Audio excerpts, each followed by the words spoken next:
आज हम उन दस्तावेजों और नोट्स पर बात कर रहे हैं जो भोपाल की नवाब संपत्ति से जुड़े हैं। एक दिलचस्प स्थिति है, सोचिए, किसी के दादा नवाब थे, लेकिन आज वो अपनी ही पुश्तैनी जायदाद पर कानूनी हक नहीं जता सकते। बिल्कुल सैफ अली खान के साथ कुछ ऐसा ही है। उनके नाला हमीदुल्लाह खान, वो भोपाल के आखिरी नवाब थे।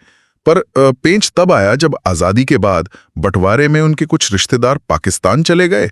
यहीं से मामला उलझा। हाँ, और यहीं पर 1968 का वो कानून आता है, दुश्मन संपत्ति कानून, एनिमी प्रॉपर्टी एक्ट।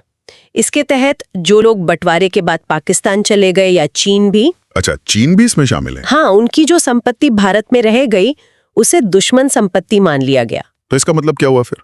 मतलब सरकार मालिक बन गई उस प्रॉपर्टी की, सीधे सीधे इकार होगा।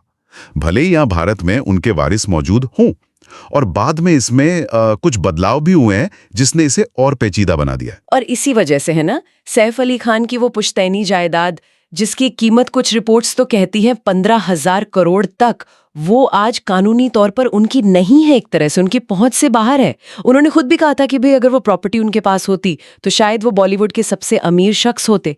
पर ये सिर्फ पैसों की बात नहीं है ना, या सिर्फ उनका मामला नहीं, बिल्कुल नहीं। ये एक बड़ा मुद्दा है। देश भर में ऐसी हजारों संपत्तियां हैं जो इस कानून के दायरे में आती हैं। हाँ, तो यहां समझने वाली बात यह है कि कैसे इतिहास, मतलब बंटवारा, एक कानून ये दुश्मन संपत्ति वाला, और फिर व्यक्तिगत विरासत जिसे सैफ का दावा, ये सब आपस में उलझ गए हैं। परिवार के बस कुछ सदस्य बाहर चले गए और पूरी जायदाद की कानूनी स्थिति ही बदल गई। तो सोचने वाली बात यही है कि कैसे एक ऐतिहासिक घटना और दशकों पुराना एक कानून पीढ़ियों बाद भी किसी की पहचान और विरासत पर इतनी गहरी छाप छोड़ सकता है। एक पासपोर्ट, एक पलायन और एक कानून, और पूरी कहानी ही पलट गई।